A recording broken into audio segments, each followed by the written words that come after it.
Quiero que hagas algo conmigo antes de empezar. Cierra los ojos un segundo y piensa en las paredes de tu habitación. Esas paredes que conoces de memoria. Los mismos rincones de siempre, la misma textura, el mismo silencio. Ahora imagina que alguien toma un trozo de carbón y empieza a dibujar en esa pared. No cualquier cosa, dibuja un impresionante barco. Con sus velas, sus mástiles, sus cuerdas tensas por el viento. Un barco tan perfectamente trazado que casi puedes escuchar el crujido de la madera. Y luego, sin explicación, sin ninguna trampa, sin ningún truco posible. Ese barco empieza a navegar. Y la persona que lo dibujó desaparece dentro de él.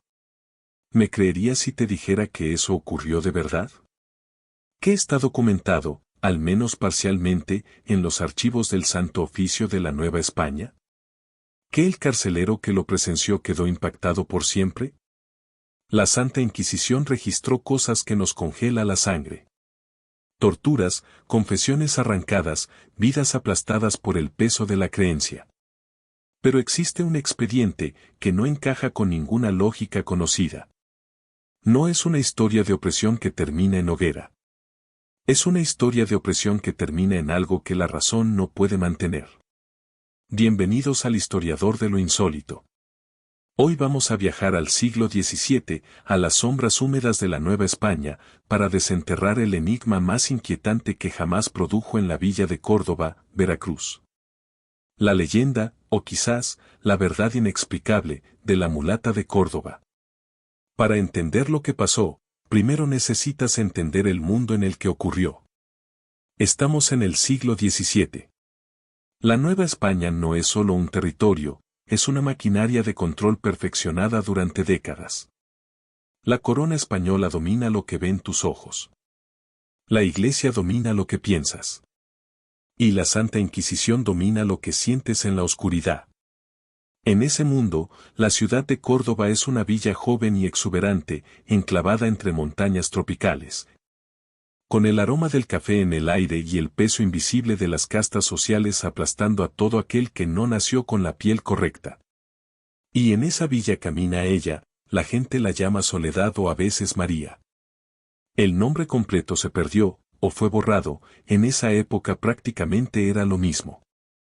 Era una hermosa mujer de ascendencia mestiza, africana y española. Soledad se encontraba en una sociedad que había construido toda su arquitectura de poder precisamente para silenciar a alguien como ella. Pero Soledad no era silenciable. Tenía una belleza que la gente describía con palabras que ya no usamos, sobrecogedora, de otro tiempo. Y poseía algo mucho más valioso que la belleza, un conocimiento profundo de la herbolaria, de las plantas medicinales, de los remedios que los conquistadores habían intentado erradicar porque no los entendían. Curaba a los moribundos, devolvía la esperanza a quienes ya no tenían ninguna. Las madres la buscaban en secreto cuando sus hijos ardían en fiebre. Los ancianos la llamaban cuando los médicos oficiales ya habían cobrado y se habían marchado. Y los años parecían no pasarle. Sus vecinos la recordaban igual de joven que 10 años atrás. El pueblo la veneraba en voz baja y la temía en voz alta. Porque en el siglo XVII, esa combinación de una mujer, mestiza, curandera, que no envejece, tenía un nombre muy peligroso, hechicera. Se decía que la habían visto en 2 lugares a la vez. Que su silueta levitaba sobre los techos de teja en las noches de luna llena y que hablaba con algo que vivía en los manantiales, en los árboles viejos, en los espacios entre las palabras. ¿Era verdad? ¿Era miedo colectivo? ¿Era el resultado de que una mujer poderosa en un mundo que odiaba el poder femenino inevitablemente se convierte en monstruo ante los ojos del patriarcado? No lo sabemos. Pero sí sabemos lo que vino después. Hay un tipo de peligro que no llega disfrazado de amenaza. Llega disfrazado de admiración. Don Martín de Ocaña era el alcalde de Córdoba. Un hombre de poder, de recursos, de esos que están acostumbrados a que el mundo les diga que sí antes de que terminen de preguntar. Se cruzó con Soledad de la manera en que los hombres poderosos siempre se cruzan con las mujeres que les resultan imposibles de ignorar, convencido de que lo que veía era algo que podía poseer. La cortejó en todo momento. Le ofreció protección, que en esa época era otra manera de decir, pertenéceme y te dejo vivir en paz, y entonces Soledad lo rechazó, no con violencia. No con miedo. Con una serenidad tranquila que, para ciertos hombres, resulta más humillante que cualquier insulto. El orgullo herido de un hombre con poder no desaparece. Se transforma. Se convierte en algo mucho más frío y mucho más peligroso que la rabia. Sin pensarlo dos veces, don Martín fue al Santo Oficio y la denunció. Los cargos fueron hechicería, pacto con el demonio y manipulación de voluntades. Los mismos cargos que se usaban siempre que alguien quería destruir a una mujer que no podían controlar. No había que probar nada, bastaba solo con acusar.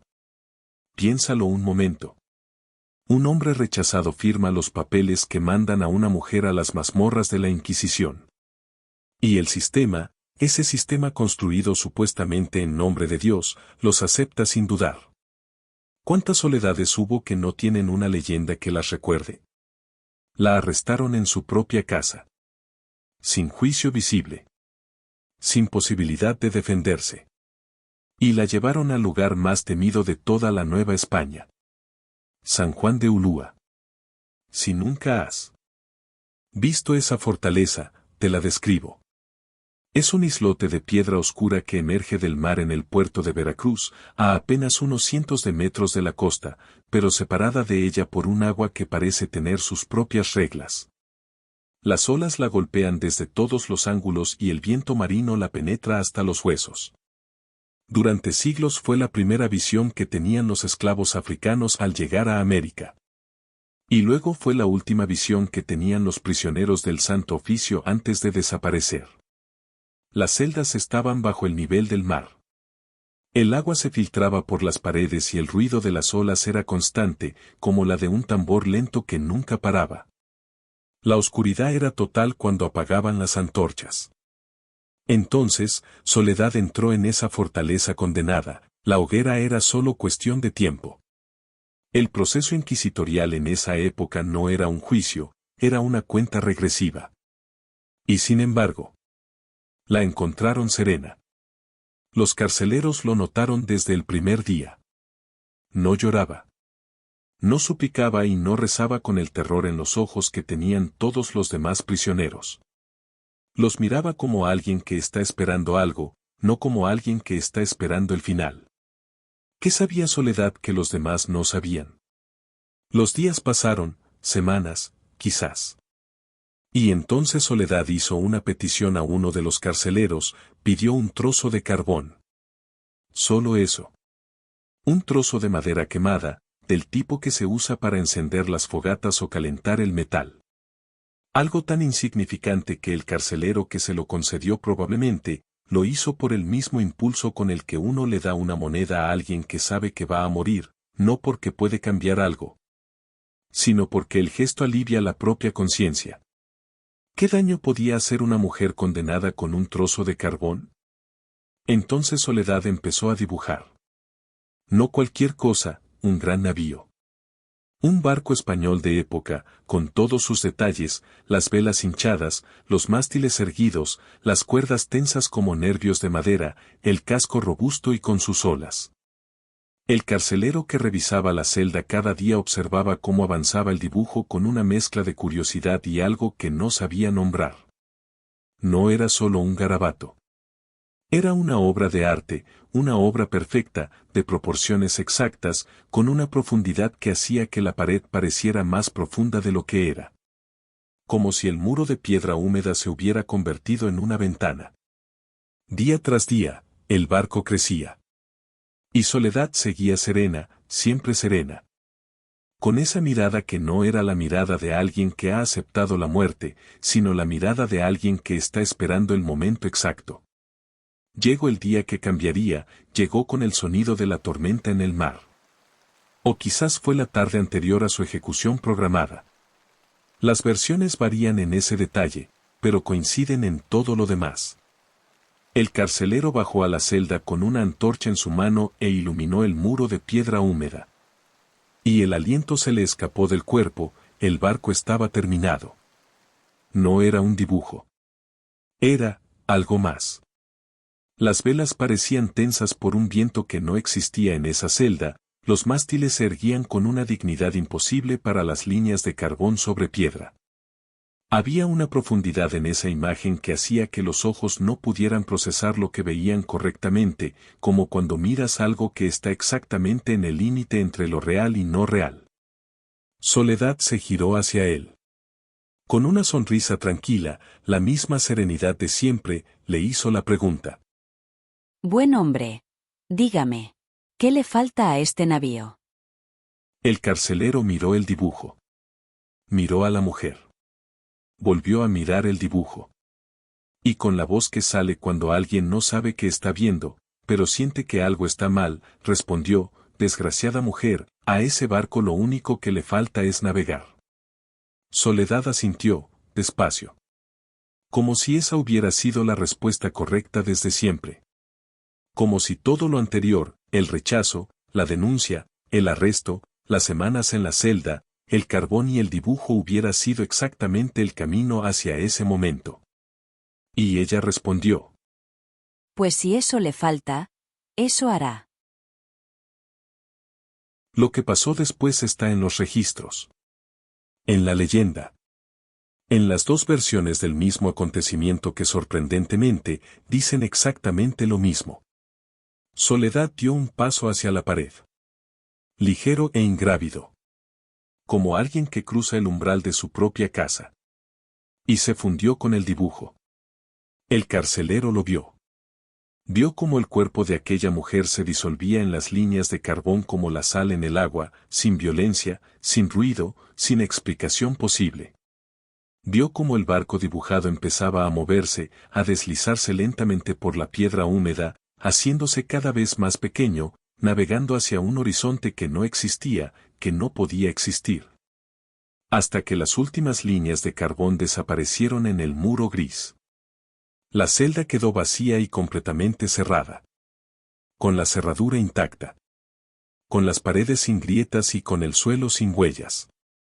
Vacía de todo, excepto de un polvo negro y tenue, el rastro fantasma de un barco que ya no estaba. Al día siguiente, encontraron al carcelero completamente destrozado, balbuceando algo incomprensible sobre un barco que había navegado por la pared. El carcelero nunca recuperó la cordura. Y Soledad no volvió a ser vista jamás.